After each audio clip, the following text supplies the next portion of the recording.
Mungo, Liu, and Ulala Mungo, Pangut Mori. So in the Muddy language, what I'm doing, I'm just acknowledging and welcoming everyone into my space, and acknowledging all the different diverse countries and lands that we're all coming in from, and acknowledging all of and that's all the lands of our Indigenous brothers and sisters right around the world as traditional owners to wherever that may be, and pay my respects and knowledge in that. Pay my respects and acknowledgement to elders past and present. And when I'm saying about Kakawut on the medal, we're all here as one, united, and we're all here for, when I'm saying Mungo Watungi, that's a Mungo man, and Mungo Liu, that's Mungo lady, but also when I'm throwing in Mungo Pangut Murni, I'm talking about the future generations of the Mungo and the Mungo children, because those descendants are still alive, and still alive now in this time and place. And we are also still see a future out. We still see us as the future and the future descendants of Mungo, and this is what this is all about. I also want to pay additional respects to members of the stolen generations, not just here in Australia, but those children that were stolen right around the world, those who have found their way home, and those who are still on that journey. So that's the acknowledgement and the welcome. I'm going to now read what my grandmother Alice Kelly defined as Mungo, what Mungo meant for her and for us as Muddy people, and then I'm going to talk a little bit about the report into environmental factors that's going that I'm responding to in terms of the reburial for Mungo man. So, in the words of Alice Kelly, and absolutely true and correct for all of us, and particularly the Muddy descendants, Mungo is the dreaming place for Muddy people. It is where our people come to hold ceremonies. Mungo is a place of love, peace, and harmony. For Muddy people, it is also the meeting place of the tribes, where we hold meetings, ceremonies, and traded things.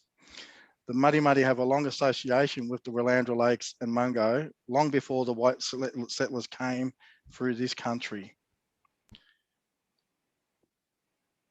The dreaming lines of the Muddy are still there today, and so are those of the other tribes associated with that place today, and those other tribes being the Nyampa and the Barkindji peoples.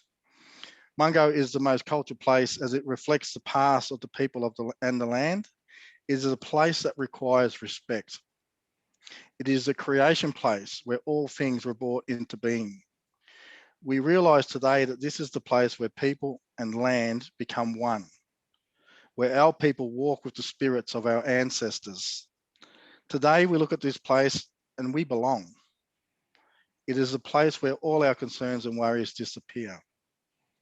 It has that effect on people. It is the most sacred site and demands respect. The future of the Willandra Lakes and Mungo National Park relies upon good management and respect of all those people that have an association with it. The children and students must come to Mungo to learn and enjoy the spiritual and cultural significance of this, our most important place of our people, as this is the place of love, peace, and harmony. Alice Kelly, Muddy Tribal Elder from Balranald. Before I go any further, we're going to play a video of my auntie Tookie, Aunt Mary Pappen, and everything she's saying is nothing that we haven't been saying for many years out at Mungo, and it's definitely everything that Nana said. Sometimes when I look at this and when I look at this and listen to Auntie Tookie, it's like listening to Nana all over again. It's like seeing Nana sitting there and speaking. So if Ben can play that, we can all have a look at that.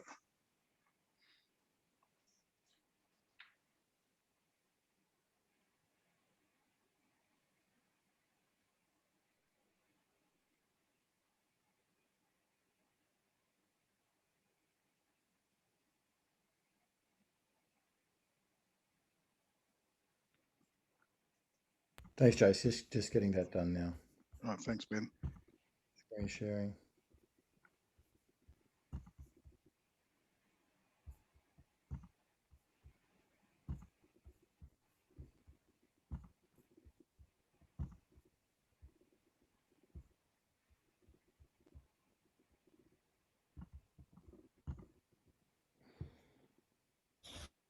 I'm Mary Pappen. I belong to the Mutthi people, and Alice Kelly was my mother. And through the years, she was a great inspiration for us to make sure that we looked after country, walked in country, and made sure that our future generations would know about our cultural heritage on the ground. Mungo National Park was such a place where we went, where she was very much involved, and we just went from there in leaps and bounds to talk about cultural heritage, save it, protect it, and work with it. But somewhere along the line, we got overstepped. And it most likely would have been governments that stuck their mags in, because I believe they wanted it all for themselves. They didn't want to share nothing. When we preached to them that Mungo was a sharing place for all Aboriginal people and all walks of life. And we want to preserve our stuff that's on the ground. And you think that the keeping place would be also the site where the Mungo lady, Mungo man would go back in the ground? Of and course, be memorialised because there. then we got them right there. We know where they are all the time then. So what difference does it make to you, do you think, in your story, if this goes ahead and they're placed back anonymously and nobody knows where they are? What do you think? We've lost all contact with our people that came up for us in the first place 50 years ago. They came up out of the ground because this is when they just come up. Yeah, that's right. When they just come up back in the 60s, they come up because they knew the struggle with Aboriginal Australia and Aboriginal people in making their way in society, but not getting recognised. And our Aboriginal people need to recognise who they are, where they're coming from, and what culture they are. To survive in this landscape now, you have to know who you are and what you belong to, so that you can preserve it for the next generation, like our old people did 60,000 years ago. You know, if they had sold out like even 40,000 years ago, where would we be? They hung on to that cultural heritage and that landscape for us. And what's happened to us? We're fighting against everything to keep our cultural heritage going on the ground. We can't even get into country because they've put fences up to stop us.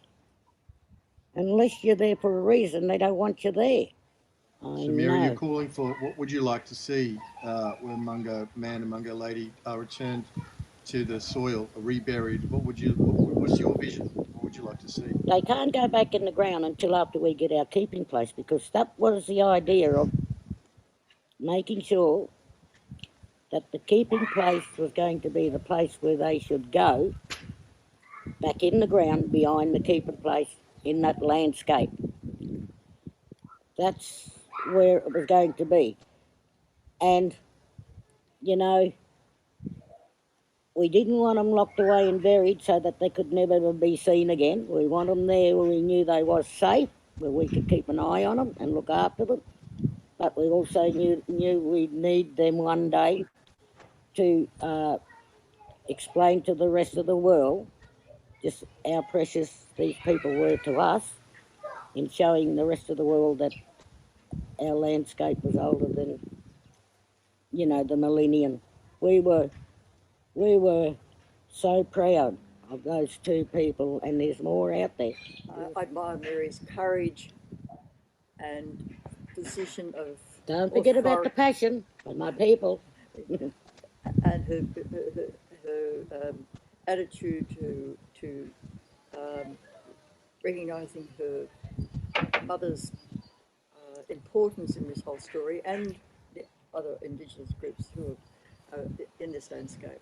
But I think Mary and her passion for others to be informed other than Indigenous people is so vital, especially, I believe, Mary, that these wonderful people are national treasures to all of us. They are some beacon of light and hope, Mungo man and Mungo lady, as a way of honouring the Indigenous or the First Australians or the original people here in Australia. And I support you and honour you and your group to do what you feel is best for your people. Thank you, Joni. Thank you. You just sound like your old husband. What would be your biggest concern if this goes ahead and those bones are put back and nobody knows where they are and they're secret and forgotten to the rest of the world? Well, I don't think they're ever going to be secret to me, but they will be losing their cultural identity. Our Aboriginal people will lose their cultural identity to say, this here is where our old people walked. This here is where we can teach our younger ones in future years. This here is our cultural heritage place. We will share this with you, but you've got to be willing to share with us too and have a bit of compassion for our Aboriginal people who suffered and died on this landscape when you first come here. I mean, after another 100 years, there probably won't be hardly any landscape. There'll be just a big dust bowl. I don't know, but that's not going to be any good to my great-great-grandkids, if you know what I mean. I mean, we only have a 50 or 70-year lifespan, and then the next generation takes over. Well, how many more do you think we're going to have? How many more are we going to be able to say this is a cultural heritage place of Aboriginal Australia if they can't go and learn it from there? Because there might be other places, but that's the big book out there. And the sand slowly blows and brings more. I mean, there we got the footprint side. There we had Mungo Lady. There we had Mungo Man. And others are coming up. You know, they're not for the taking. They're to be, if they are, to be protected, but also in a safe place. And a keeping place is our place that we need to have. Other blackfellas have keeping places in country. Why can't we have one?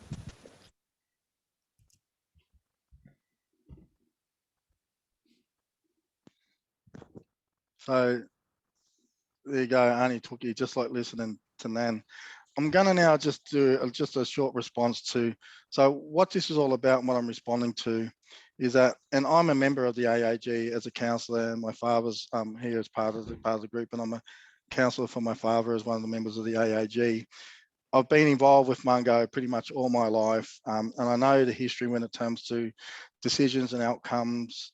And one thing that's always been there front and centre is that we've always been confronted with bureaucratic processes, and the bureaucratic processes that have always ensured that management, and management being government, has always had control. Now, control is contrary to self-determination.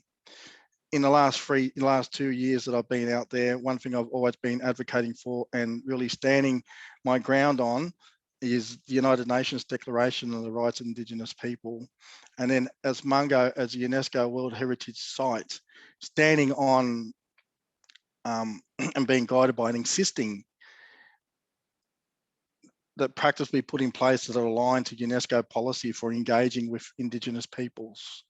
And we're still not being able to afford those. Now, this report that I was responding to give you an idea of it, as an AAG member that's been there as part of this whole process, the time in which the Aboriginal Advisory Group, and this just shows a level of control that the government's had in this, and ensuring that we're not being able to realise our potential aspirations in accordance with UNDRIP or UNESCO policy.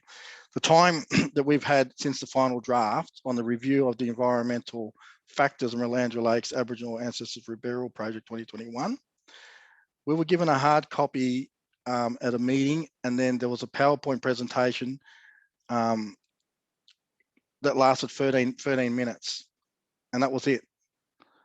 We had no opportunity to workshop the report. We had no opportunity for the AAG to get their heads around it, and no further opportunity for Aboriginal community consultations with this report. Now, this is a report that's a 108 or 109 page document. And when I went through it, I was actually shocked to see what I was finding in it, because what it did was wipe away 20, 30 years of Aboriginal elders' voices and decisions. I know, Ben, if you can put that, my report response up on share, I'm just going to quickly, just briefly go through it. This my rebuttal or my response to the report.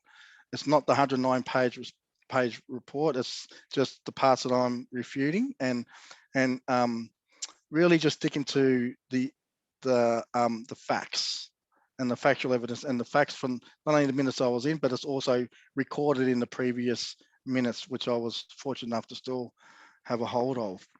So in page 7 of the report, I'll speak as Ben tries to get it up. In page 7 of the report, it talks about Aboriginal community consultation on a specific topic. Reburial versus keeping place was undertaken and documented in detail. Are you, Jason, are you seeing that now on your screen? I'm not seeing it on my screen, but I can see it on my other screen that I'm looking at. Okay. So, the fact is that it's never been reburial versus keeping place. It was always reburial and keeping place. And there's never been any resources to allow an opportunity for the Aboriginal Consultants Group or the free TGs previously that to consult with Aboriginal community. And the New South Wales Premier Cabinet, they're not able to show evidence of this either. And when they're saying it was never going to be that way, well, Alice Kelly is quoted in the doc saying, "I'd like to build a centre out there, a keeping place, but I don't want them to study those bones no more. Keeping place is better because it could fall into restless hands, or development could damage it. I want those remain safe in one place where they can't be disturbed." There's minutes of meetings. Can you see the screen now, Jason? Yeah, I can see the screen. Yeah, okay. Yeah. So it was spoken about and agreed upon as Free Traditional Tribal Group elders and minutes and meetings in 1997, 1999, 2000, and then most recently again it was revisited in 2018 and 2019. And the elders were really specific in the year 2000, where there was even a feasibility, money committed to a feasibility study where the government actually committed and agreed to it. But then when it came to actually putting it into place, the government, it got knocked on the head, because now they wanted a business plan. They wanted to know how the thing was going to be upkept. And it comes through over and over and over about wanting a keeping place, an international education centre. In page 8, they talk about the Willandra Lakes region. Aboriginal Advisory Group is a community elected group and a peak body for the Willandra Lakes region heritage world area. But that's also factually incorrect, because the free tribes have never been adequately resourced to consult with our own communities.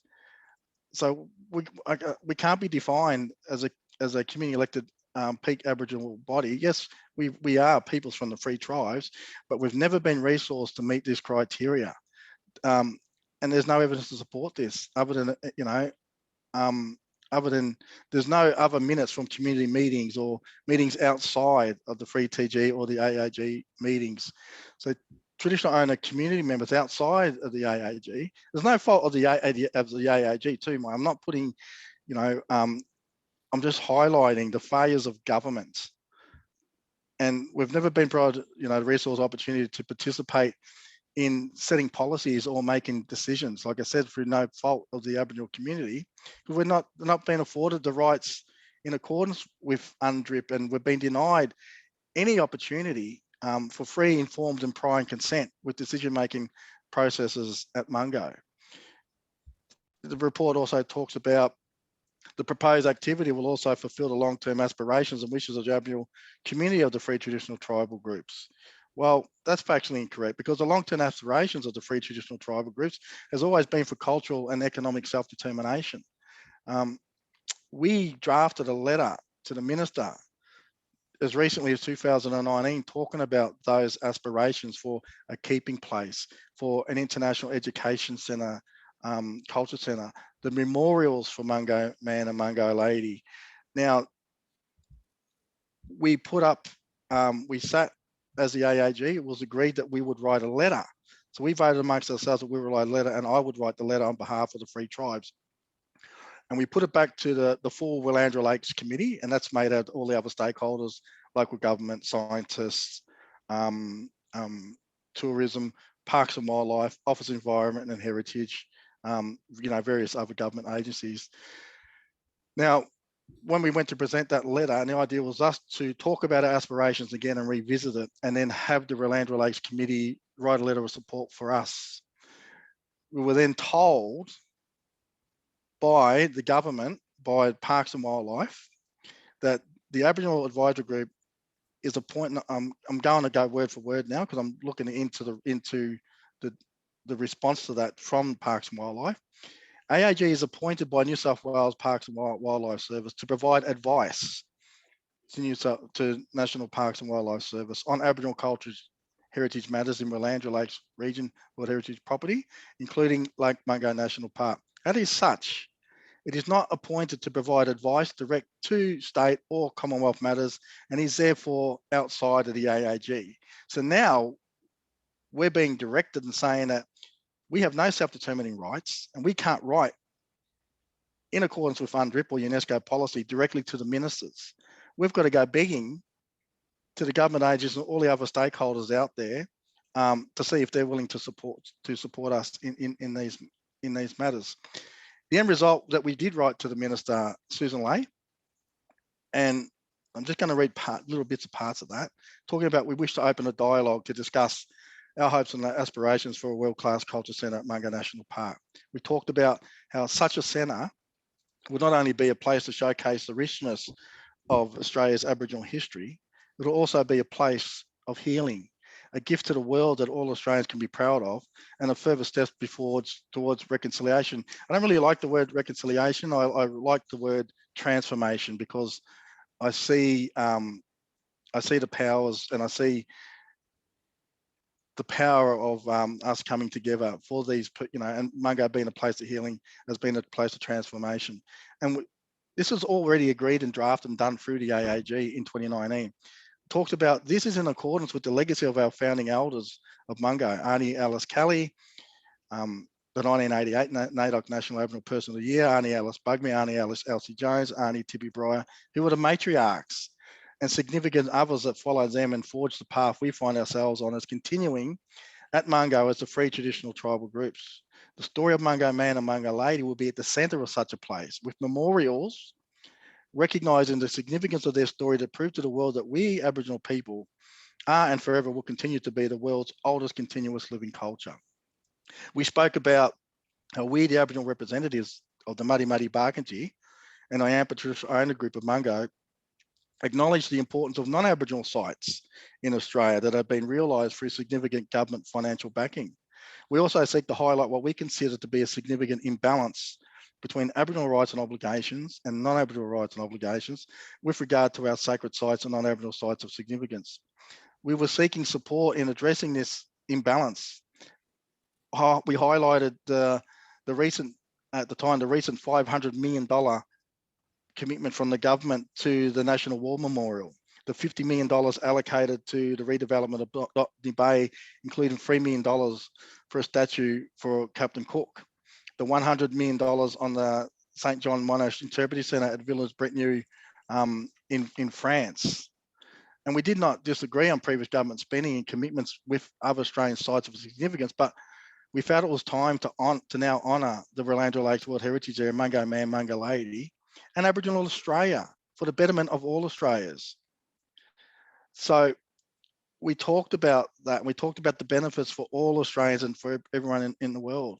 We talked about Aboriginal history is Australia's history, and that history should be told for all to see at Mungo. Place of spiritual pilgrimage, a place of healing, and a place for all humanity.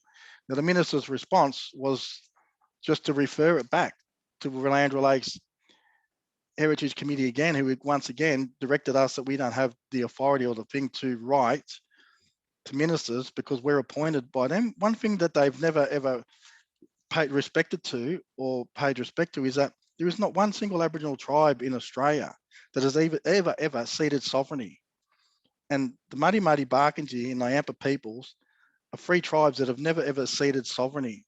And we've never been given that respect, and we've always been subjected to bureaucratic processes. So now we've got a 109 page report that the AAG members are not really understanding what was in it. They just want Mungo man and Mungo lady reburied now. And with all the promises and all the constant setbacks and the constant hurdles thrown in front of us, are just thinking that we'll just put them in the ground and we'll get all of this stuff later. It ain't that way, but we've got an opportunity to, because the common ground is there, we all agree that they've got to go back into the ground, but it can't be done on the basis of a false report. In the way that the report is done, it's just completely wrong. It's a false report. It's an invalid report, and the reburials cannot be done on the basis of this report. We can rebury Mungo man and Mungo lady without delay, but let's rebury them with memorials. Let's get a commitment to build the keeping place. Let's get a commitment to build the education culture centre. So I think I've said enough, and we're going on a fair bit. I might just hand it over now to Jim, and then we might open it up to everyone else.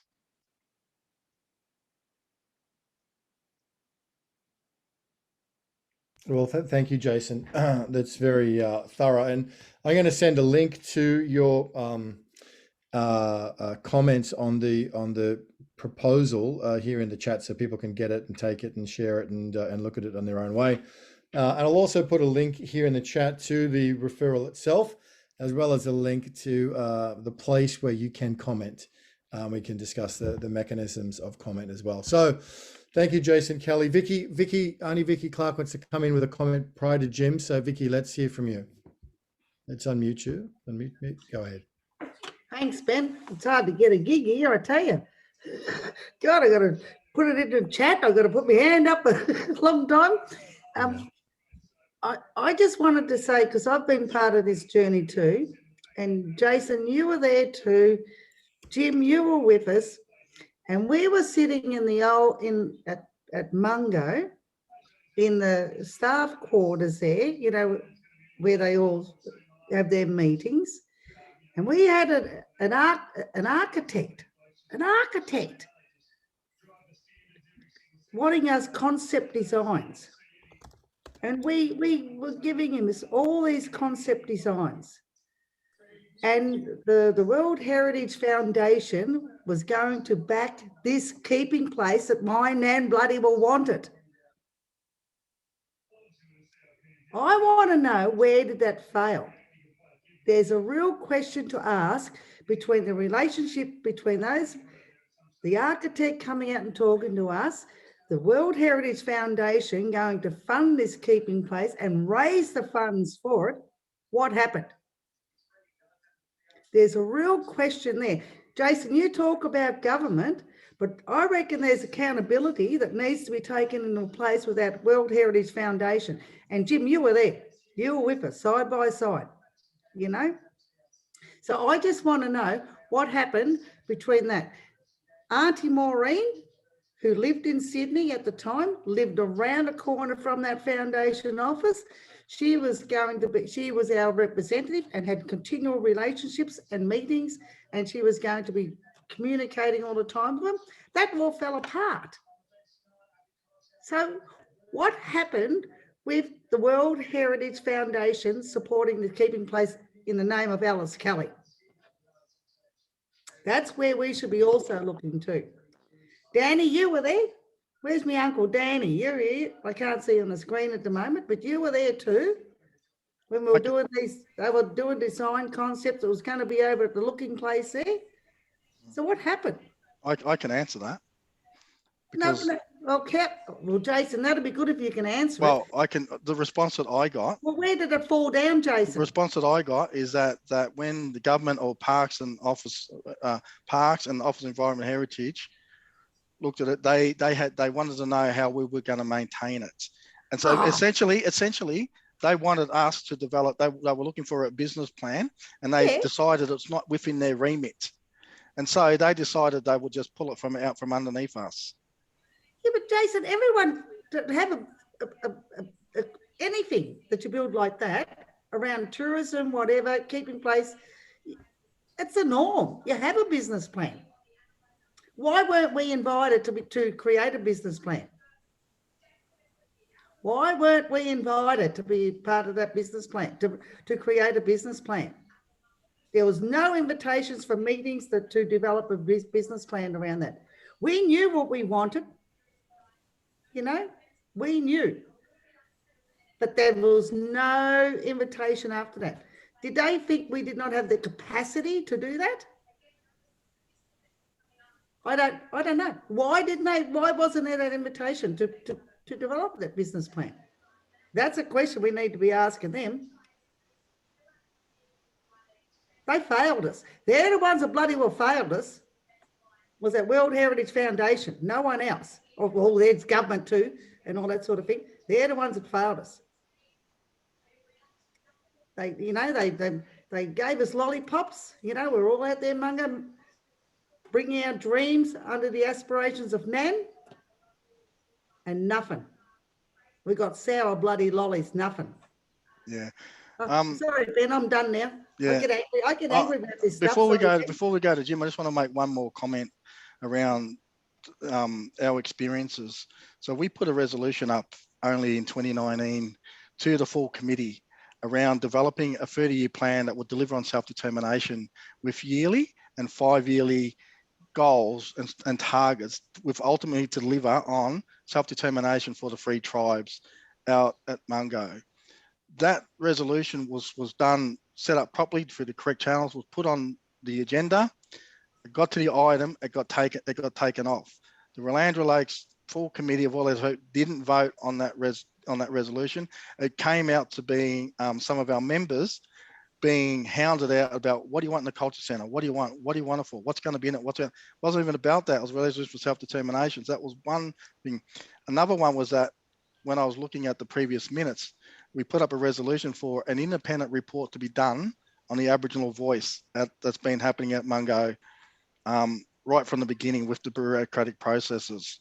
And that was a resolution that was put through, and that was not acted on also. So we've done all we can for following the bureaucratic rules and processes, but we keep getting hounded out by Brock to ensure that we never have control. That's all I'm going to say about that now. And Jason, that astounds me, because the World Heritage Foundation had named and nominated Mungo as a site for a keeping place. So how could that be overturned? Where did that bloody well get overturned? That's what needs to be questioned. Where did that decision be made? And you know, I came away from Mungo, you know, still, you know, looking at the place at the time, there was no signs there about the entry into country that Nan's been asking for a long time. And I think, oh, maybe we're going to get there, and we finally got them. You know, poor Nan, you know, she asked for that for years. They're hanging up there now. And anyway, they're there, and they're beautiful and they're lovely. But at the end of the day, who made that decision within that foundation that we're going to drop this? I want to know who was the person? Who was that person in that foundation that said, no, we're going to do it, then we're not going to do it? That's what I'd like to know. No, thank you, Anna. Sorry, Ben. I No, get too thank you, Anna. passionate about it. I'm going away now. Stay with us. Your emotion I'm going to stay with you. I'm going to have a smoke. Understandable. And the questions you're asking are valid. And look, I do want to say, I think, again, Jason's done a power of work of documenting the labyrinth, you know, the labyrinth of the bureaucratic mechanism here. The fact is that UNESCO doesn't call the shots. UNESCO doesn't call the shots on what happens out at Mungo. It's a complicated process, and Jason's done great work of trying to unpack it through minutes of meetings going back through the 1990s and earlier, and really documenting those long-held Aboriginal aspirations for keeping place and for memorials. But Ben, can I just say, all that hard work that Jason's been doing, they just fog him off. They don't answer him. They don't give him any, he challenges them. He doesn't get any answers back. And where is the system to make them accountable to what's been happening? Who do we go to Vicky, for that, Ben? Vicky, that's partly the motivation, the intention of why we're gathered here tonight. There's a public period for public comment, and that's why we're here. So we are, concerned citizens, if nothing else.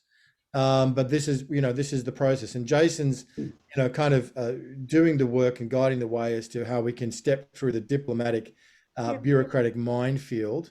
There's a very interesting comment in the chat from Wendy. I've just seen that from the Australian Institute of Art. Yeah, but that's fine. We just can't do anything because of the bureaucracy, because it comes under the World Heritage listing and New South Wales National Parks. So there's a process, Vicky, that at the moment you're invited, we're invited. I know to make everyone's those invited. comments. I know. I see that. And that's one of the things that we can do. And perhaps out of this discussion, there'll become other things that we can, as a community, do.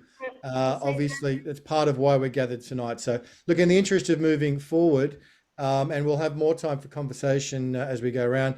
Thank you to Auntie Vicky Clark and Jason Kelly for those remarks. Jason, I've put your documents in the chat. Anybody here can access that. There are 3 important links in the chat that I've just placed. One is the referral itself, which is the 100 and whatever pages proposal that from the New South Wales Government to what they're planning to do. Then there's Jason's response to that report, and then there's a link, haveyourSay.awe.gov.au public comments, and you can click that. If anybody wants to comment, that's how and where you can make a comment. We're trying to make it as easy as we can for everybody. Okay. For those watching later on, I will make sure you get the chat. You'll get that link. Better shut me up now. Mute me. No, go and have a smoke. We'll stay hang around. Don't mute me now. Oh, I'll mute myself. So, all right, over Jim Bowler's sort of, pretty much responsible for, what's happening here in the sense of those discoveries. And Dad, obviously, this is a big part of your life and life's work, and Mum and Joan as well, but right in the thick and center of this. So it's great to have you with us tonight. You've done a lot of ruminations around this current issue. What would you like to share with us? Oh, Ben and colleagues, this is a moment in my life which, in a sense, comes to a completion of long-awaited aspirations of what do we do with the remains of those precious ladies, the precious objects, the remains of Mungo lady and Mungo man. Now, this has been a bit of a very important moment in my life. I have been disturbed by the reaction of the Aboriginal Advisory Group, and I have distributed my comments fairly widely, and some of those comments I've distributed maybe seem to be somewhat combative, in that I felt that we were losing a lot of the major, the soul of what the World Heritage is about. So in my response, I may have been a bit combative. So I wish to correct that, and I will be distributing comments of what I'm saying here to people that I have contacted over the last month or two. In that combative exercise of the salute the recommendation of the AAG against people like myself, that two-sided debate, there are no winners. Unless we work together, we make the situation worse than better. We have incredibly complex issues to work with, as Vicky and Jason's splendid, passionate submission have summarised. Very complicated issues. But firstly, I'd like to acknowledge that in these Indigenous issues, they must always be resolved primarily by the Indigenous peoples, primarily. But in this case, in the world situation, there is the wider participation of the community. There becomes an essential component. And it's in that context that I would offer a number of comments. The time is short, the situations are complex.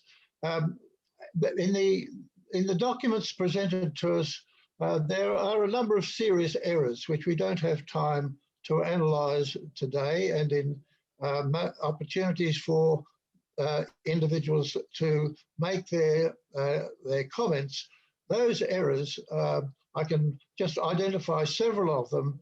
The errors of the consultant and their misconceptions about the nature of the status of the individuals in 1981, John Mulvaney, David Yenkin, and the professor of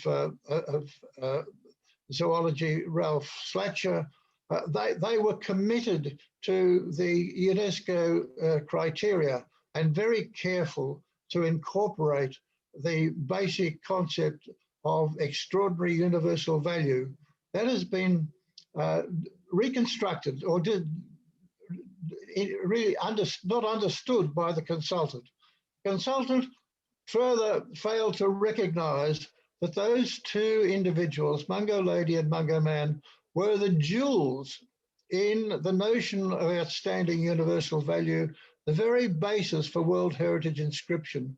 So to deny their place in the basic justification of World Heritage is a major error, and I think a shameful misconception in the management situation.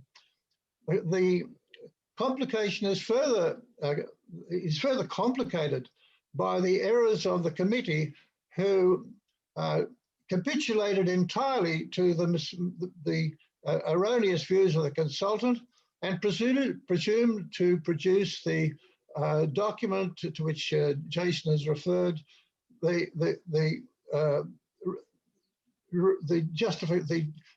examination of the environmental implications.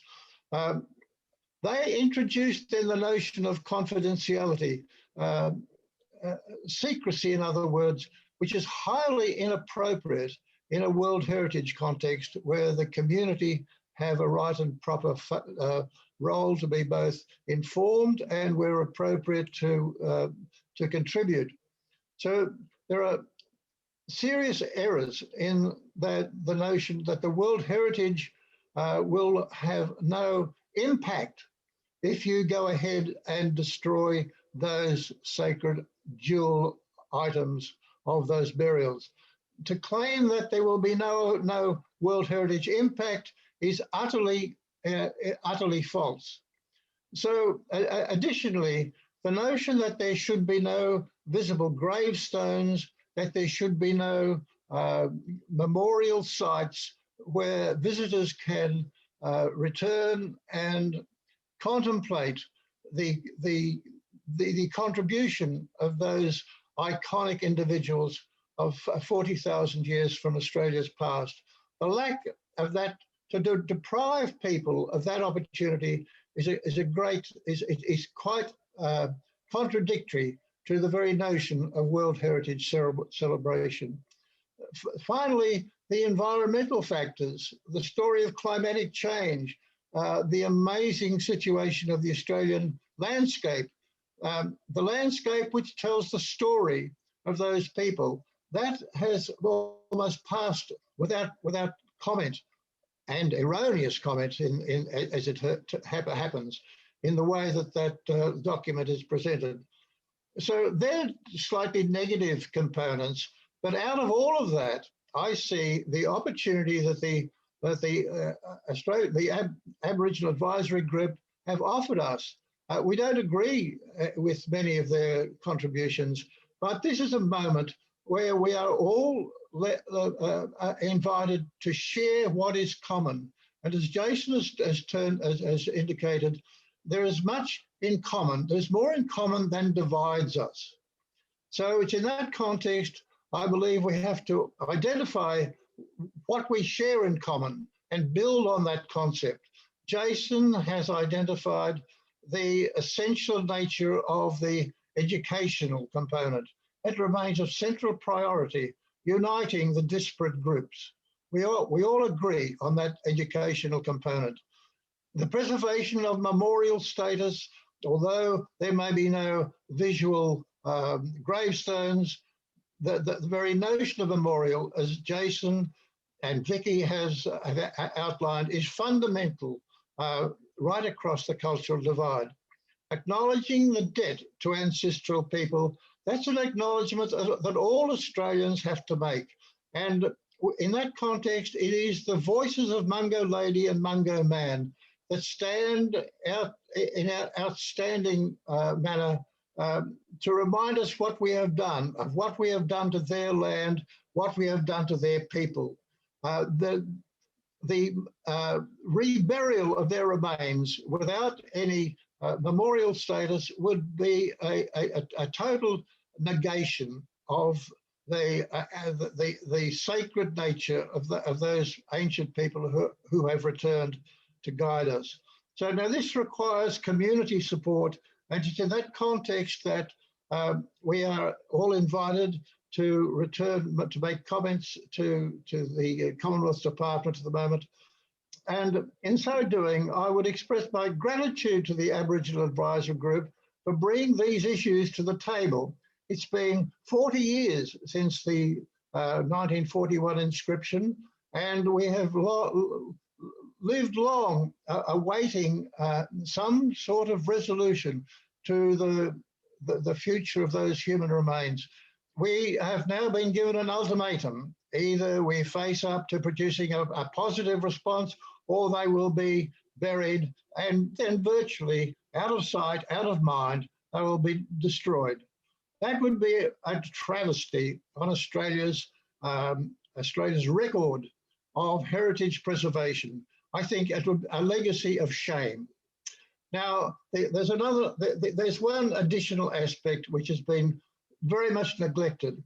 The opportunity of bringing Mungo Man and Mungo Lady back to the table or back to the discussion raises the issue of what is lost in years of government mismanagement.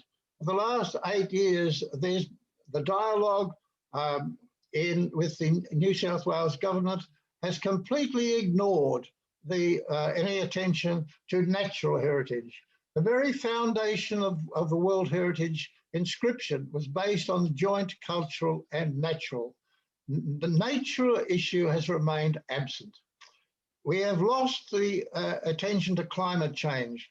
We've lost attention to the origins of the environmental history of the Murray Basin, of aridity, of water history, the history of salt in our soils and landscape evolution. And it's the stories of land that tell the stories of people. They are need to be integrated in the presentation of this central story, this legacy of a sacred site in Australia. So it's in that context where the land tells the story of people. The people have now come to raise this issue to our attention.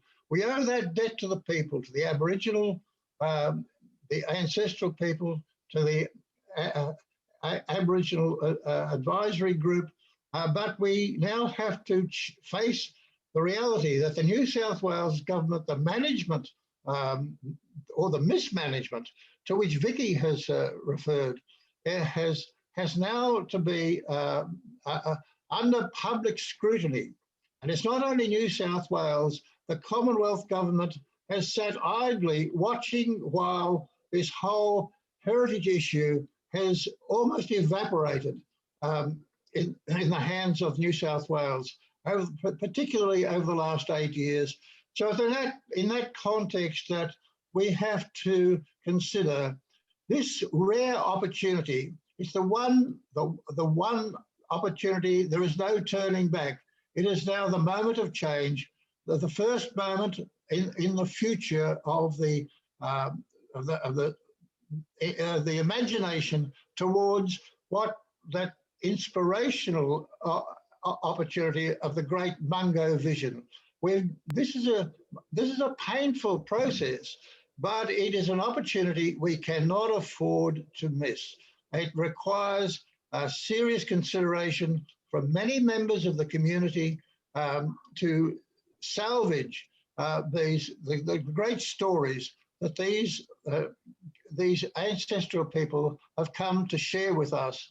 And it's in that context that I'm grateful for this short moment with Jason and viewers here to share in the very complex, sometimes agonizing story to bring this to fruition.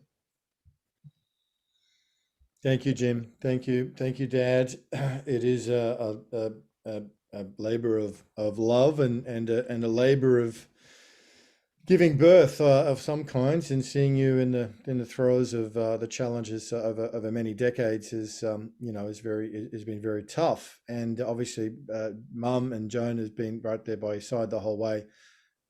Mum, did you have anything you wanted to say or add at this moment?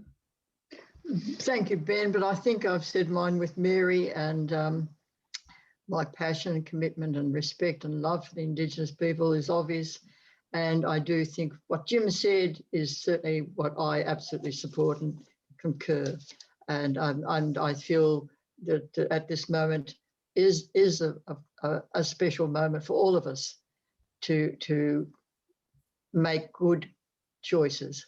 So good luck and God bless people, all of us, to make choices to help each other, especially the Indigenous people. Well, Vicky, only Vicky has a comment. You can unmute yourself, Vicky. I'm pretty sure you can do it yourself. Oh, that's good. Thank you. I thought I was under control, but that's all right. Just wanted to make a couple of points, and thanks, Jenny, for reminding me who that designer was Glenn Merced. One of the key things that was said at that meeting was that we would have in our keeping place a place where people can come and honour and see the replicas of the burials. They wouldn't be able to see the real McCoy as such, but they would be able to come and honour and respect Mungo lady and Mungo man, and there would be replicas in that centre. That was the first thing that we all agreed on at that meeting when we talked with Glenn Merced. So Jim, your concept of honouring and respecting was there way back then, of honouring. But the skeletal remains of our ancestors were to be brought back into country, into a place, and there's no way known, I need to say, that the Aboriginal Advisory Committee or group would lay those old people down, into a place and a space where they're going to be destroyed. Because we got too much respect too for them. So we got to take a little bit of trust too in the advisory committee, that they are also protecting their ancestors, and that's the law in Aboriginal culture. That's the law, and we've been doing it for a long time. And Uncle Danny, you've been there on this journey with me. You might want to add a little bit more to say too, and unmute yourself. But that's been our vision all the time. We never had the vision as descendants of Mungo man and Mungo lady to put them back in the country to be destroyed. We're not silly. Because we know those old fellas have got more story to tell. So don't disregard the wisdom of the Aboriginal Advisory Committee. So Dan, I'm going to hand over to you Can now. I come in now and say something? Can you see? Yeah, 1 to 2. Go on. Can you hear me? Yeah, we can hear you, Uncle Danny. Yep.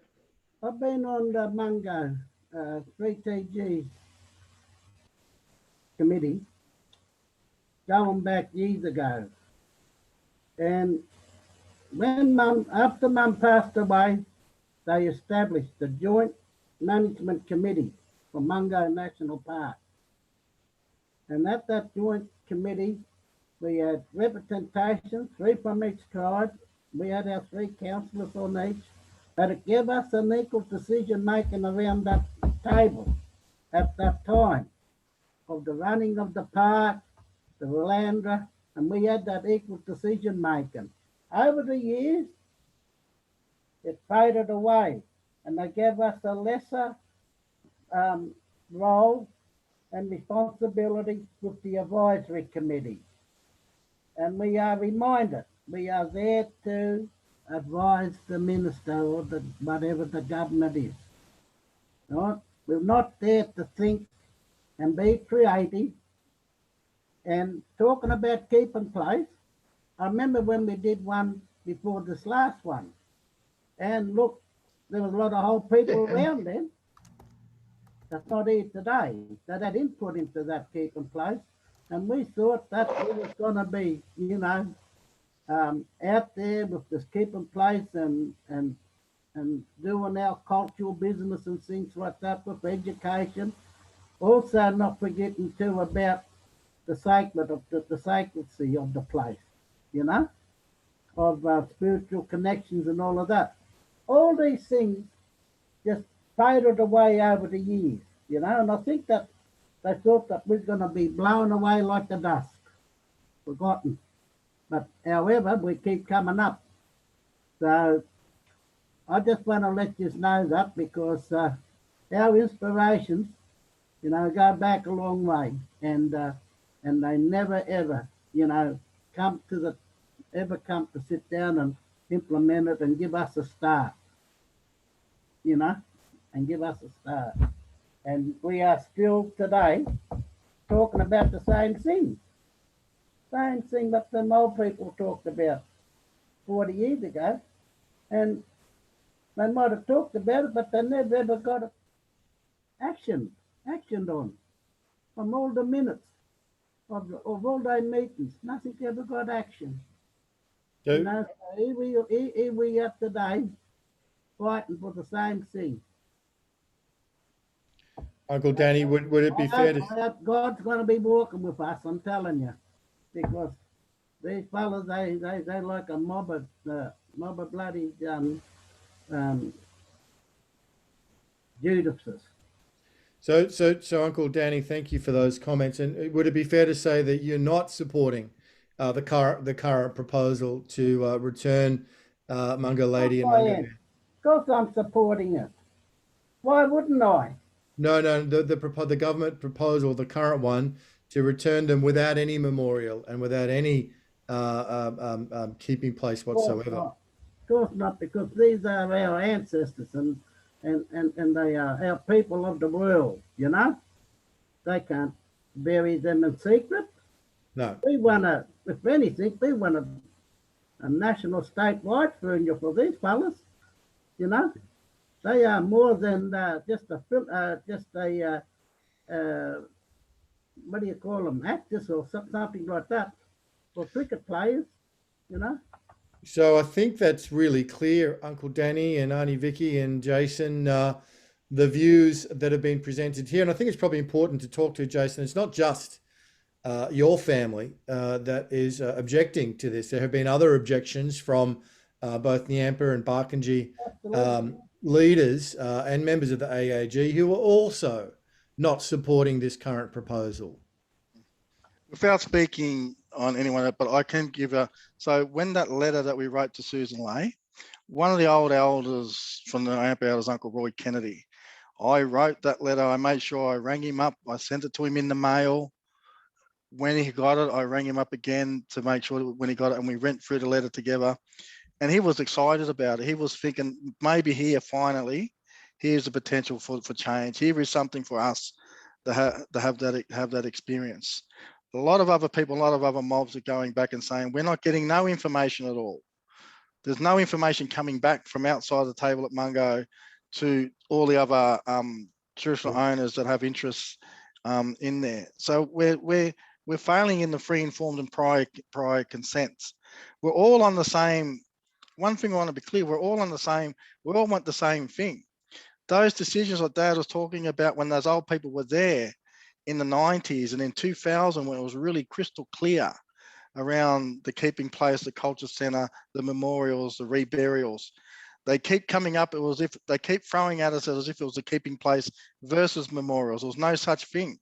It was always keeping place and the memorials and the reburials. So I want to just touch on one more thing before we open it up for other people to comment. I want to reiterate what Auntie Tookie was saying, in the video. I want to make an interesting point.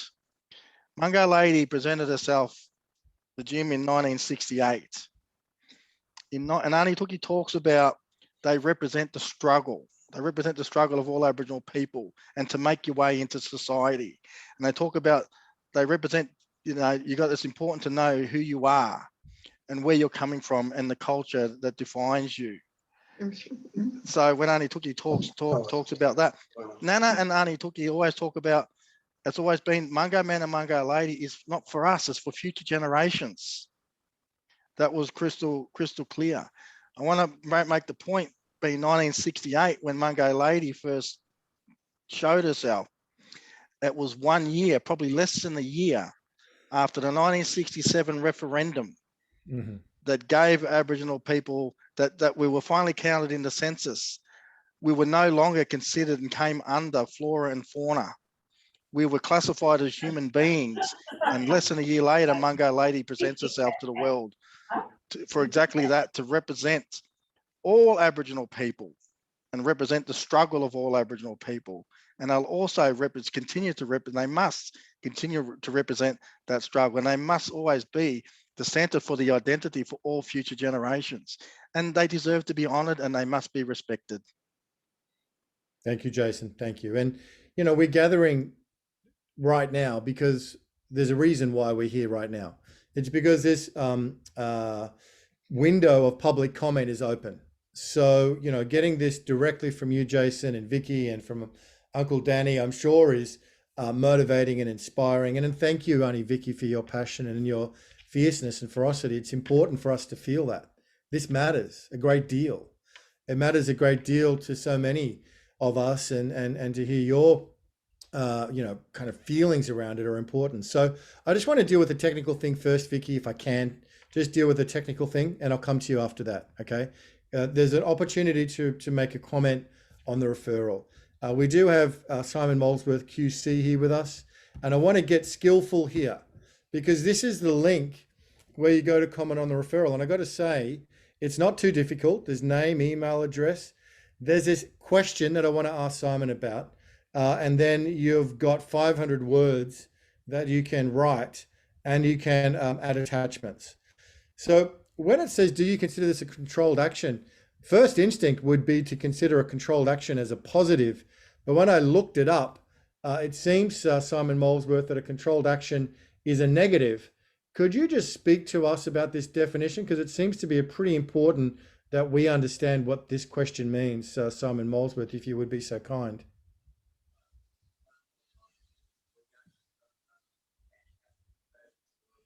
Yes, Ben, you're quite correct. A controlled action is an action that triggers a process.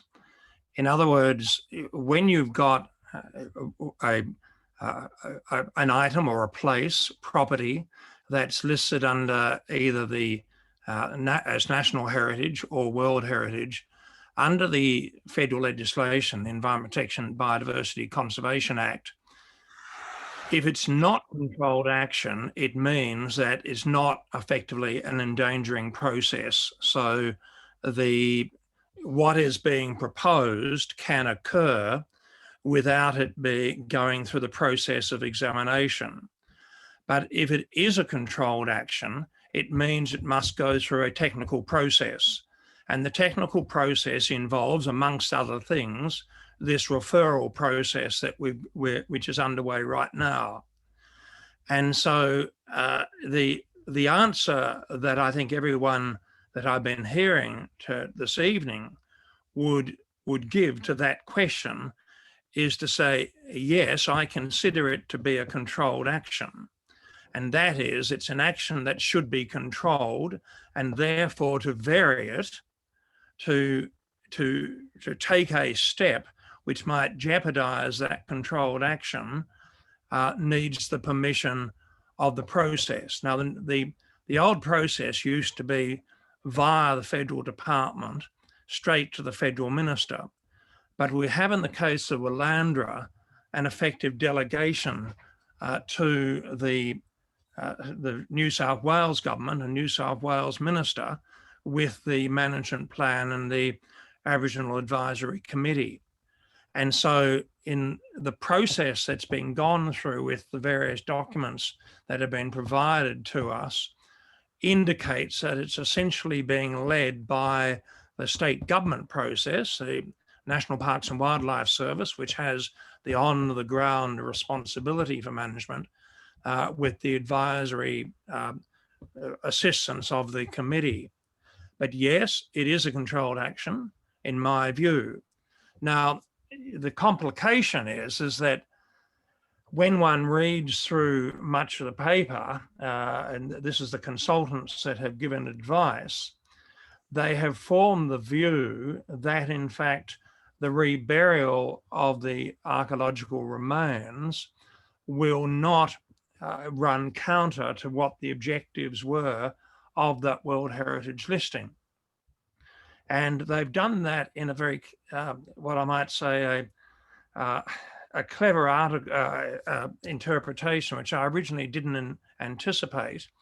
And that is to say that the World Heritage listing was, in a more general sense, that the overall discovery of the archaeological remains contributed to the global knowledge, which is acknowledged as the reason for the World Heritage listing. And that is where we're able to chart the course of human evolution, effectively, and cultural evolution tied to it. And they are effectively saying that every single element in itself, each piece of bone or remain, does not in itself give rise to the controlled action.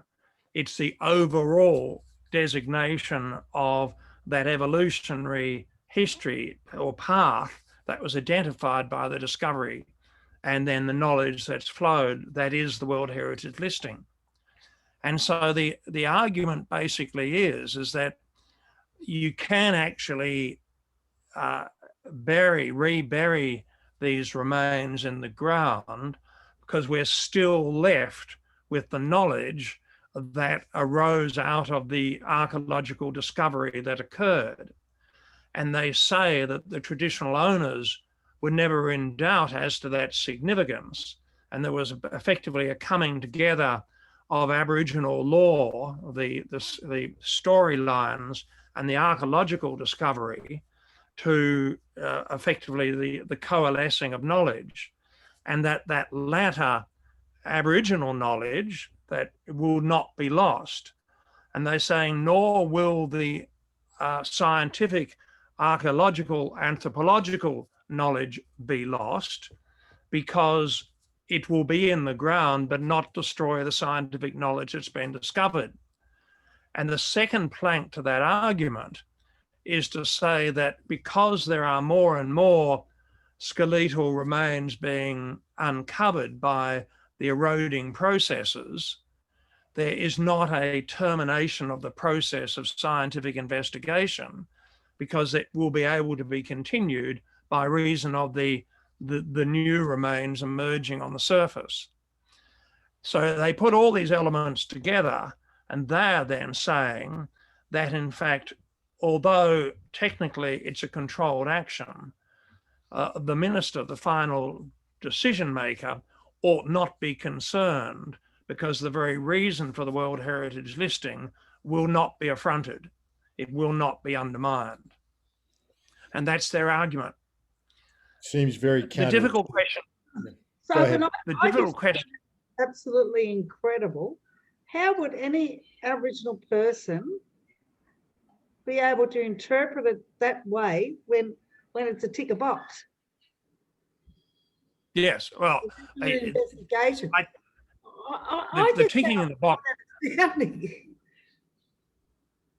Yes, I certainly think the ticking in the box process is,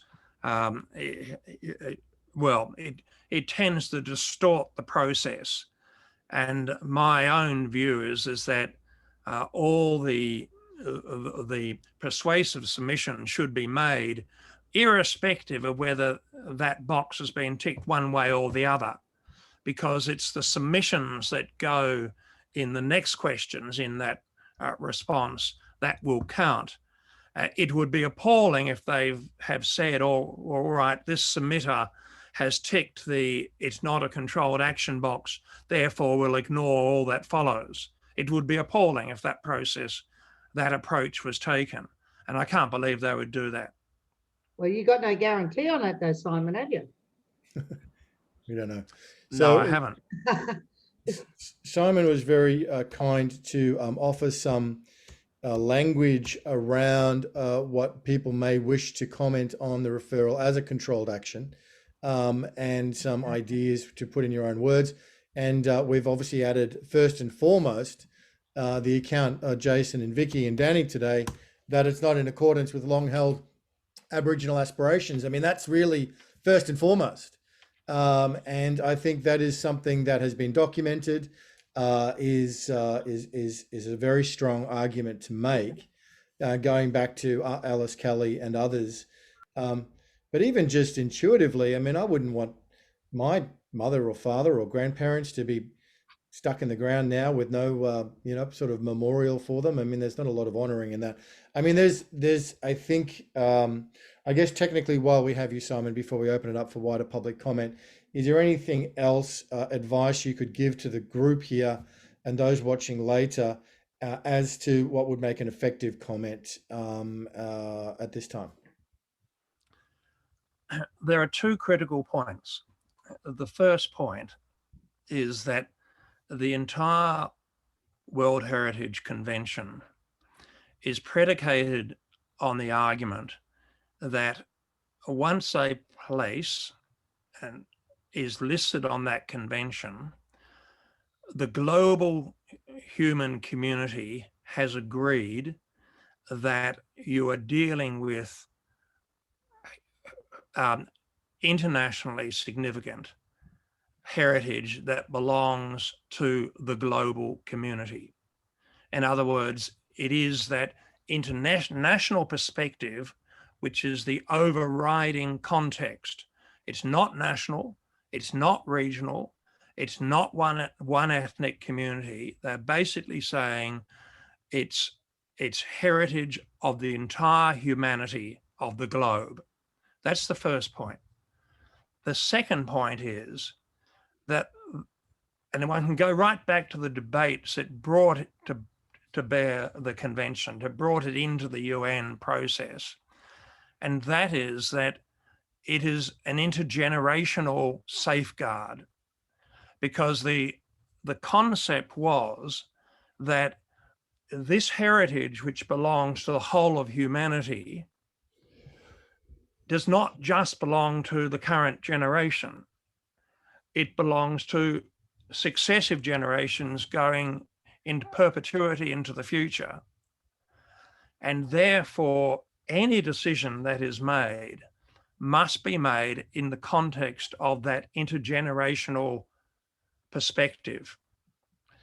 Now, that doesn't answer the question that the minister must focus on, and that is whether or not the reburial of these particular archaeological remains will undermine that global heritage status. That's the first question.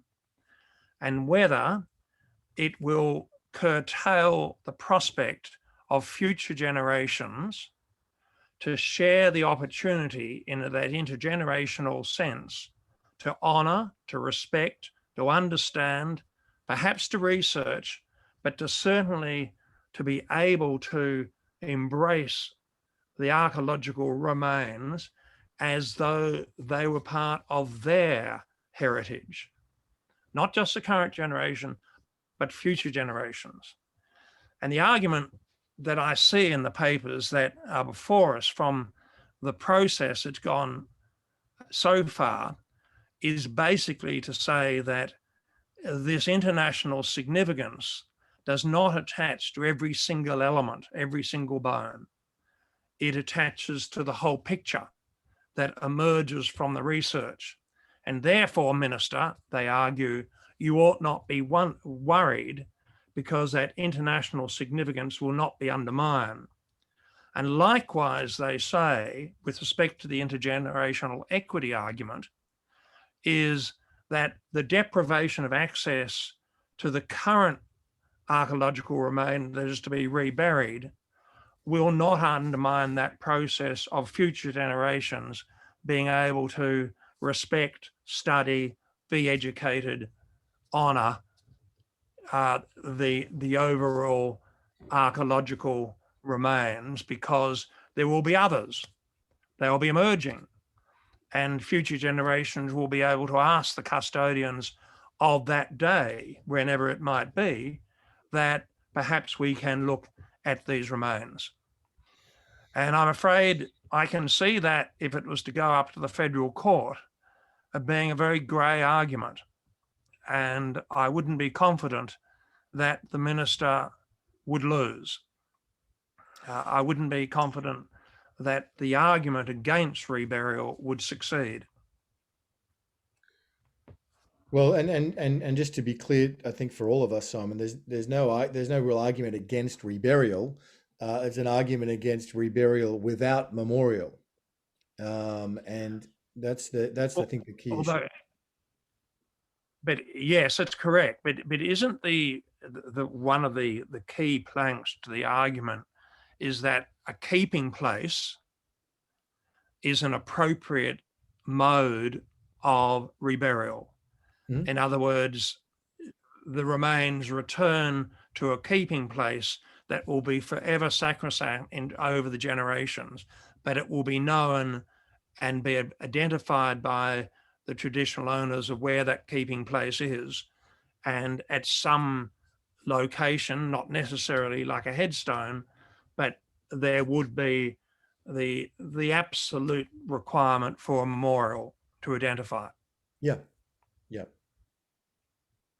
But there is also the possibility that Mungo Lady has been returned in 1992 and is still above ground in an inappropriate place many years on. So there's an urgency for reburial. So a reburial with a simple memorial would still allow for future development, such as keeping places and cultural centres and educational centres around such a monument. But reburial without any markings or memorials, as Mary Pappen has said, and as Jason and others have said here tonight, is likely to then kind of be the beginning of the end of the cultural asset of the story. So thank you, Simon. Please, final comment from you. No, well, I hope I've been able to assist, and I'll email you, Ben and Jim, after this, the various extracts I've taken from the convention, all the documentation which I was working on earlier. But those 3 points that I made and the message I gave you earlier, I think you picked those up, and that effectively is the essence of it. It's the heritage of all humanity, and it's the intergenerational perspective that prevails overall. Thank you so much, Simon. We're really grateful for your time, and it's very significant having your expertise here to share with us at this critical juncture. We really, really appreciate your time with us in this process. So, Jason, brother, let's open it up to the community. We want to, maybe wind it up in about 10, 15 minutes out of respect for everybody's time. But I know my big sister, Jenny, has a comment that she'd like to jump in with. Myself. So it's difficult to unmute myself. Look, thanks, Simon. That's just amazing to hear that so clearly and to see what people are up against when it comes to those sort of documents and legal representation and language. I guess there's a few things. I got a text message from my 20-year-old daughter talking about intergenerational. So Olivia is Jim's granddaughter. And the third generation of the Bowler family going to Mungo, and has been incredibly moved, and you'll hear from her text the passion in her voice. I've been part of developing curriculum from Dad's work, as many people here, wonderful Vicky and Jason have been connected to them through that process. And I don't know how you put it into legal speak, but the schools are not going to study bones that are just coming up out of the ground. They need characters, they need names, they need story. Schools are studying Narrabeen Man, Iceman, who's the woman from Africa, Eve. They're an individual. Lucy. So that's what the education requires. It requires story, it requires characters. And that's not the, I guess legal people will argue the more ancestors are coming up, that's a burial site. But that first impactful, powerful moment of our dad coming face to face with the oldest ritual burial in the world is the story that gets transcended across schools, across nations. There's a global story of this white scientist. And there's somebody here in this group with us, Janice Hall, did say, why did Mungo Lady and Mungo Man unearth themselves and expose themselves to this white scientist? Because he was able to appreciate and recognize what he was looking at, and therein changed history, Australian history. So that is the story that gets shared with the school kids, not the continual unfolding of the sands and the artifacts that have been coming up for 40 years. None of us have heard about. We haven't heard the story. So it's Mungo, it's the pictures. The school kids are studying carbon dating of Mungo Man. It's somebody that they can that part of the story transcends the legal argument, but I don't know how you position that. And on that note, I will just read Olivia's text message. She's a little bit brighter than me when it comes to putting these words together. Australian history has continually been buried. There is a reason why these bones have resurfaced. The discovery of Mungo Man and Mungo Lady sparked the begging of rewriting history, the beginning of rewriting history books from a scientific stance. This is bigger than personal opinion. This is about reshaping not only our history, but the future. Auschwitz, although representing an atrocity of mankind, stands now to represent the suffering and strength of all those who survived. It is a place of reflection and recognition. These physical discoveries have the opportunity to engage people across the globe, and particularly in Australia, with the oldest ritual burials in the world. It is an opportunity for a conversation to be had and learning to happen. That's another point about Mungo Man and Mungo Lady, the scientific evidence that they are actually the oldest ritual burials in the world. That's not coming out about all the other remains that are coming up. To put these bones simply back in the ground would only be joining the rest that our history, the rest that about our history that is still hardly covered or studied across schools in the Australian system. So that's from Olivia Z1. So I think that point about Mungo Man and Mungo Lady being ritual burials, that significance is being lost in the document. That's very powerful, Jenny. Very beautifully written and very powerfully expressed. And their cultural heritage and cultural value is very much the reason why it was inscribed as World Heritage, along with its natural value. Mungo being one of those rare places that qualifies for both. So the story matters, and the story and the history and the legacy and the cultural value of that story does matter and is valuable. So I'm sure that that can be translated for us and everybody here and others that we're connected to into comments on the referral in our own way. Thank you for that, Jen, and thank you, Olivia. That's very, very beautiful and powerfully expressed. Wow. I mean, Mungo is a place where everything comes together. I think Jason said that at the start, quoting his grandmother. And here we always knew science and Indigenous wisdom, but now it's, legalities and bureaucracies and systems and, this current kind of struggle we're in. I mean, it really is a vortex where everything kind of gets connected. It's quite remarkable. Are there any comments? I do want to be respectful of the time. If we could keep it to the next 10 minutes. Any comments, questions, please?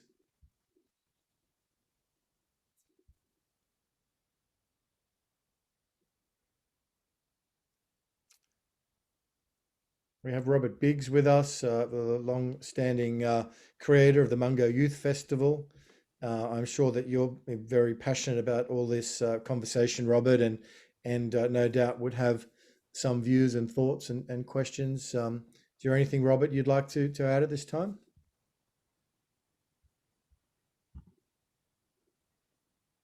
Mute. Can you hear me? No. We can. You can hear me too. Okay. Look, thank you to everybody who's spoken tonight.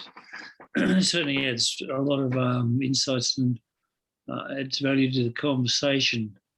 Our education project, which has been based on the vision of Alice Kelly and others, the traditional owners, has certainly focused on the idea that this is the greatest human story that exists, really, and on our planet. Hang on, my Siri watch just spoke to me. I'll have to get rid of it. So look, there are things that are triggering me here, and I don't want to go past the respect that I have for the AAG in its decision making. It's a representative body constructed in particular ways, which may or may not be controversial. And the reburial idea, which is there, is one that I'm going to say I respect in that sense. But I picked up on what Jenny said before, and this thing is just chewing at me. Stana said that we had the Great Australian Silence. We quietened our voice about Aboriginal Australia, First Peoples of our nation, and we basically hid it in every way we could. And as an educator, Mungo man and Mungo woman, and the place and Jimbola flipped me as a person in terms of my understanding of our place and our heritage. And it just completely flipped me over in terms of my understanding of this world that we live in. And from there, I gained some real insights into who we are and the great heritage that Australia has, one of the greatest heritages that anybody can imagine on the planet. And Stana talked about the fact that we are silencing things. And we have historically silenced everything that can be silenced about Aboriginal Australia. We've silenced the slaughters, we've silenced the dispossession, we've silenced the encampments, we've silenced everything.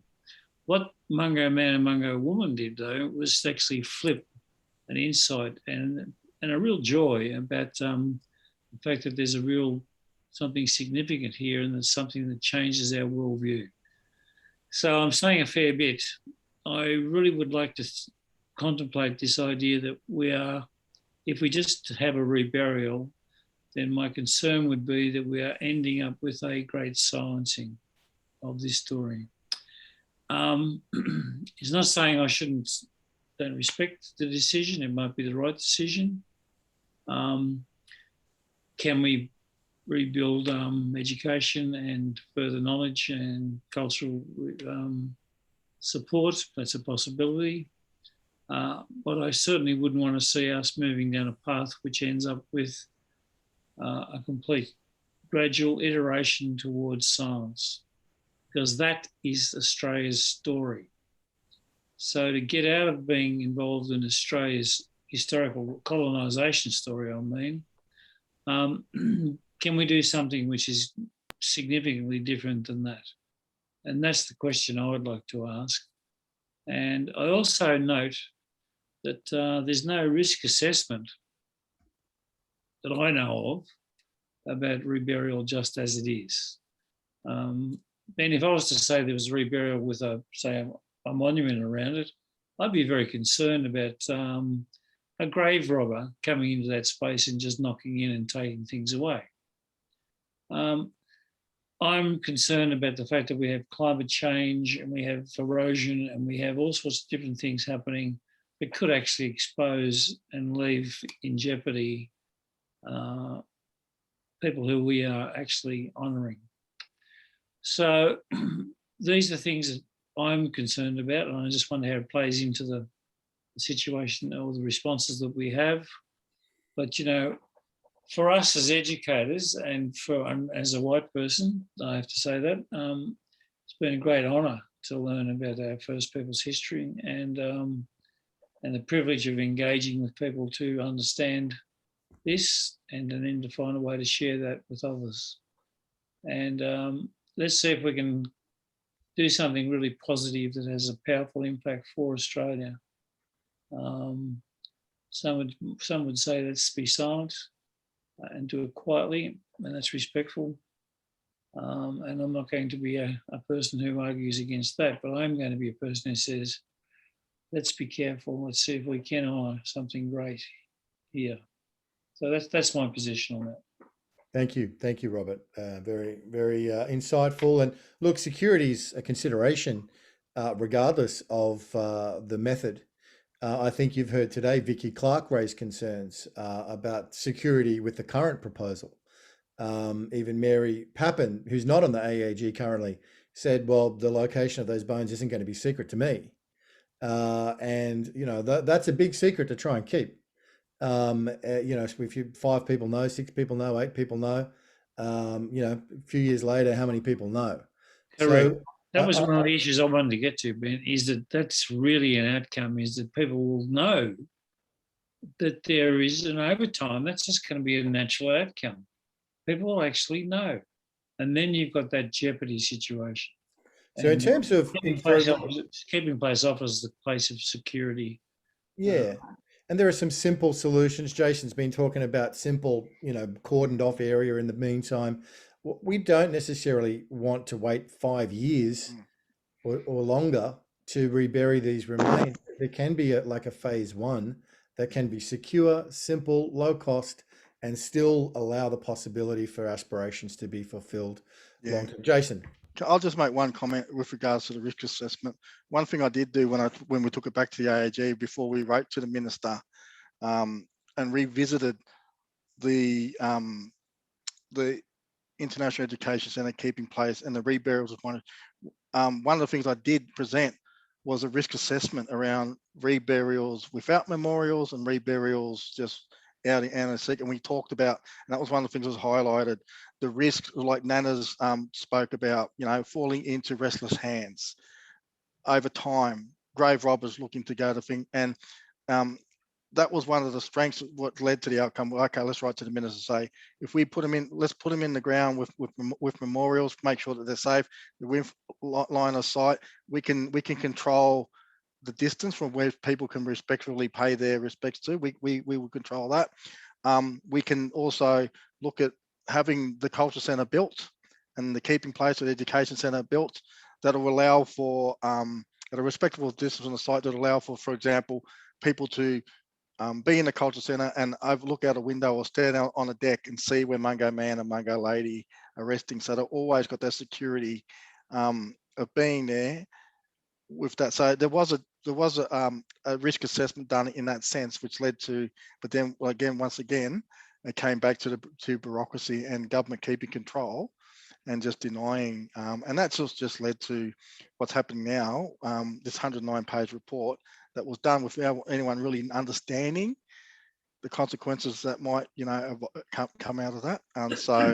So yeah, and like we said, the never been a dispute about the reburials. It's always about reburial with memorials and the keeping. And the keeping place was for future remains that come up that don't have to get taken away and taken off country.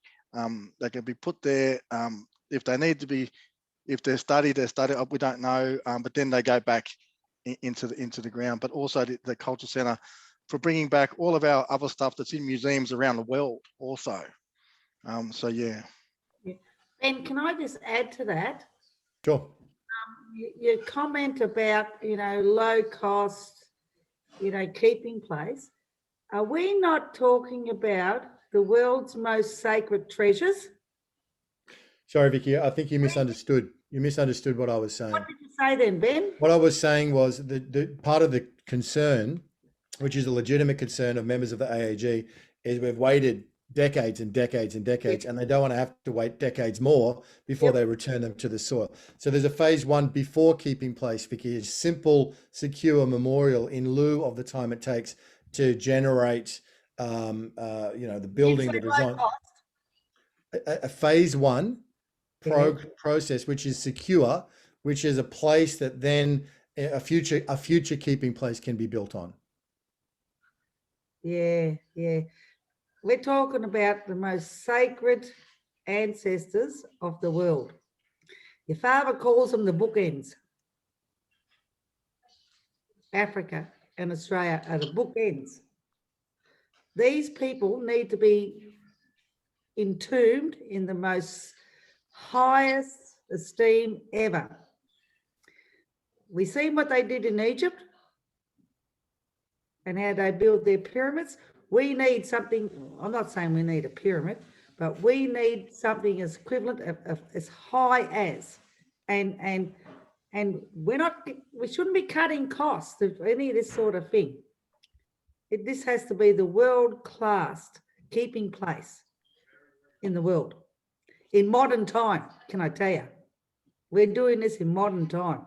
Well, you get no argument from me or many of us, Vicky, about that. But it's in terms of like a process of like from today until then, how much longer are we going to have to wait? Yeah. And for Aboriginal people who rightly want to get these bones back in the ground, for Aboriginal people on the AAG who want to get them back in the ground, maybe it's a part one, part two process. Yeah, and that's absolutely correct, because the thing is that we can still rebury them without delay.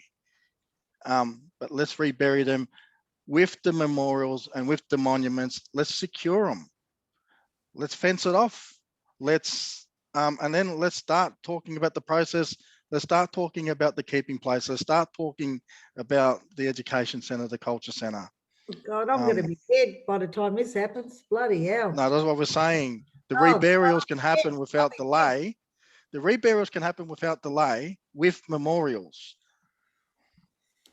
Okay, so lots to unpack there. I think that Jason's laying down a pathway forward, which can ultimately fulfill all the obligations and yet be a gradual process. I do want to acknowledge the international guests, particularly those who are with us who have been at 5 o'clock in the morning on the West Coast. Janice Hall and Jim Grey Wolf Petruzzi, Peter Blaise Corcoran, and there may be others here with us at the moment. Also, the international Catholic lay community of the Fokolari, who have been such great supporters in Mungo and Jim over the years, who are here with us tonight as well, and to acknowledge that support. But particularly those who got up at 5 in the morning. Is there anybody else who'd like to make a comment before we start to come to a conclusion of this information session? Yeah, I do, Ben. I just want to say thank you for the opportunity for the conversation and to be part of it. Oh, thank you, Vicky. And thank you, Jason, for reminding me that it's on.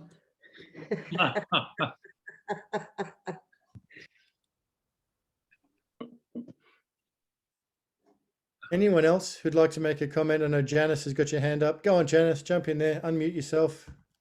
I don't know if anyone read Jim Petruzzi's comment here, and and maybe Ben, you want to read that out loud, or Jim read it out loud. I wanted to say something in reference to that, but I think I want to invite Jim. Would you say that out loud, please? What you wrote in there, because it's very important, I think.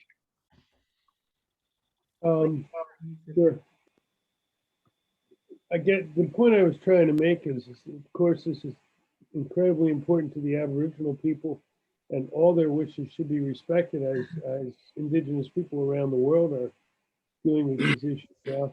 But it does have a far-reaching effect globally as well. We have ancestors coming up out of the ground now in many places. We've got the children coming out of the ground in Canada and the United States. We've got some of my people, Brahmini Gypsy, coming up out of the ground who were murdered and put into shallow graves. All these ancestors need to be respected and returned to the ground and their stories told for the 7 generations.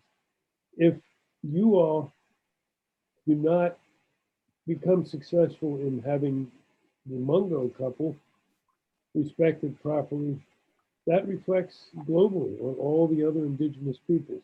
If you do manage to get the sort of things you're talking about, likewise, that reflects, I think, in a positive way on all the other people, because these ancestors are coming up for a reason now, so many of them. Exactly, Jim.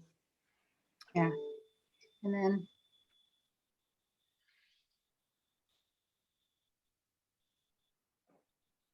Go on, go on, Janice. Go ahead. oh, I just wanted to echo what Jim said, and I also wanted to echo what Jenny said as to the importance of the story.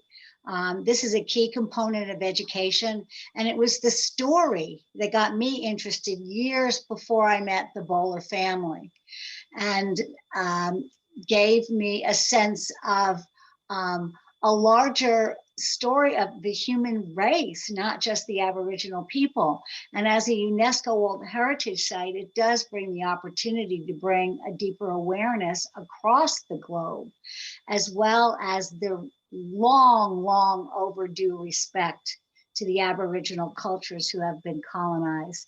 And, you know, Mungo Lady and Mungo Man returned this time, I believe, too, as Mary Pappin said, to bring teachings for all people. What I've learned from working with Aboriginal peoples over the past few years is how important their communication is with their ancestors.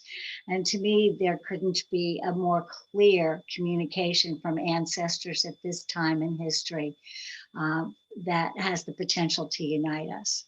Thank you. Beautifully said, Janice, and thank you for all of your tireless and selfless efforts at all hours of the day to communicate this out and share and work with Joan and Jenny and others and Jim to help to communicate this message. You've been a very essential and germane creator in today's effort and ongoing as well. Very passionate about the Mungo story. Isn't it amazing to see people around the world that are so passionate about this incredible story? It just goes to show. I love what you said, Robert Biggs, about the Australian propensity to silence things, but perhaps with a little bit of help from our friends, we can sing this song out loud, have this story out loud. Are there any other comments? I would like to wind it up soon. Hi, Olivia. Those are beautiful words. Did you want to add anything? Your mum's just shined the spotlight on you. Hi, thank you. I was actually just going to quickly type up the fact that as Mum read in that message, it's going to be important for the generations to come to learn about the history, but I think it's a good little thing to acknowledge the fact that, especially with technology for these days, people at my age, at 20 years old, in my generation, are so disconnected with themselves and with land and with country. So it's actually going to be a massive thing if we can find that balance where we can connect with Aboriginal culture and get back to land and get back to ourselves and our communities. I think that will be better globally, not just in Australia, but that's all I wanted to add. And thanks. Excellent. Thank you. Thank you. And beautiful, eloquent, heartfelt sharing earlier to Olivia. Okay, final comments. Ben? Yes, Ben? Peter Blaze, yes. I just want to express gratitude for these heroic efforts, and I'll do what I can to support, and thank you all for keeping on with this. it's so important to all of us in terms of the transformation that Jason's talking about. So I'm with you. I'll do what I can and keep on. Peter, can I just ask you, you have so much knowledge in education. Can you just give 2 or 3 sentences about how important this story is as an international, on all fronts, be it ancestral or environmental? Well, yes, Jenny, it's such a, I never use this word, but it is really a unique story for humankind.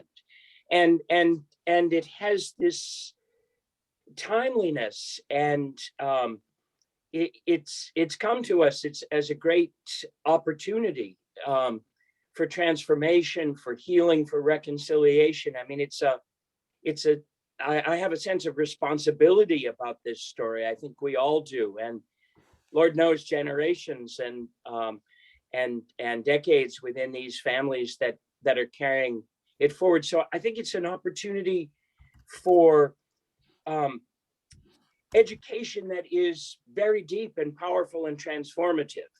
You know, it's not just to inform. I think this is an opportunity for people to be really changed by a story. Excuse me, you got my early morning voice here, but I hope it's coming through that I think this is a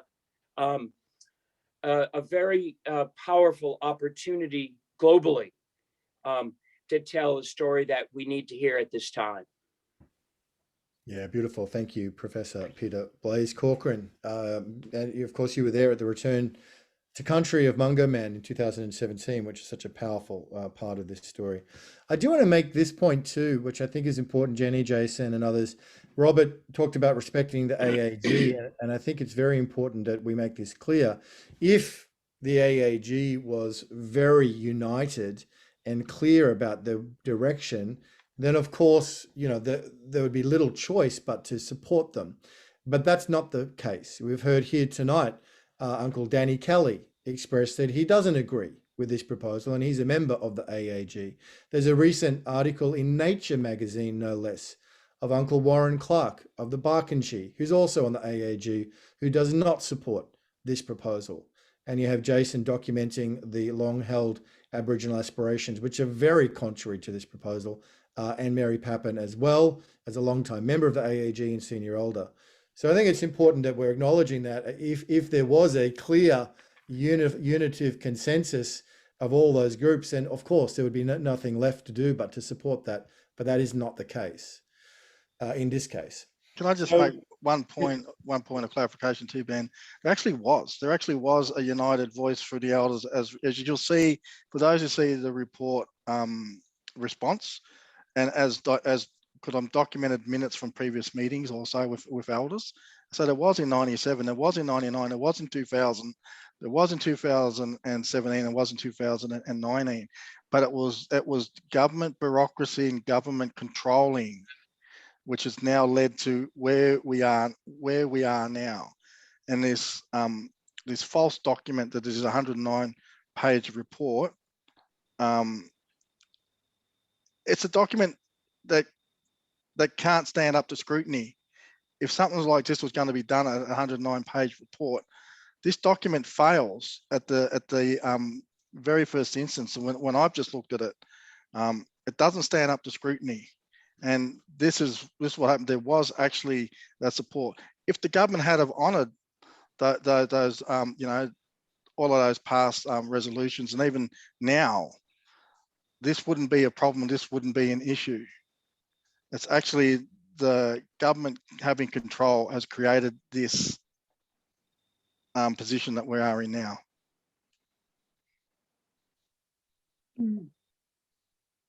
And Jason, can I just add to that, when you say the government have control, it's certain personnel that works for government that doesn't want to give self-determination to blackfellas at Mungo. So, Vicky, we now have, as we're coming to a close here, we have this community of you and Jason and Danny, Uncle Danny. We're so grateful to have you with us, and descendants of the Mungo peoples, living descendants of that culture, here with Australians of all stripes, and even a global community that has come together around this issue. So really grateful for what has brought us together. And perhaps, Mum, as we close here today, there's been a lot of discussion. We've learnt what a controlled action is a little bit, and we know to tick yes that this is a controlled action when we tick out the box. And we've got some information there. If you'd like to make a comment on the government proposal, you have until Wednesday, the 21st of July, not only to make comment, but to ask others and to invite them into this and to let them know that you were here and you heard the story of Auntie Vicky Clark and Auntie Mary Papin and Uncle Daniel Kelly and others, and that there's an opportunity for us to comment as a global community. So, Mum, did you want to just kind of perhaps by way of bringing us towards a close here, didn't think we'd go 2 hours, but we have. But if you could perhaps offer the final sort of invocation for us. Yeah. Ben, I'm sad to say I've lost your picture, but you can hear me, and I've heard all the things that have been said. I touched something and I've lost the connection.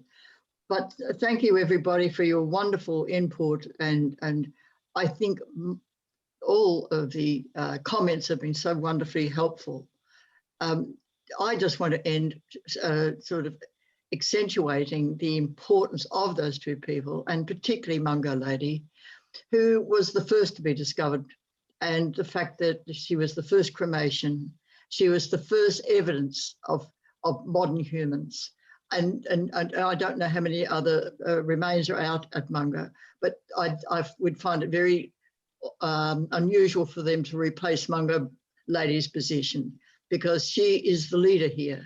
She is the icon. She is the, she is an extraordinary person in what she has given us.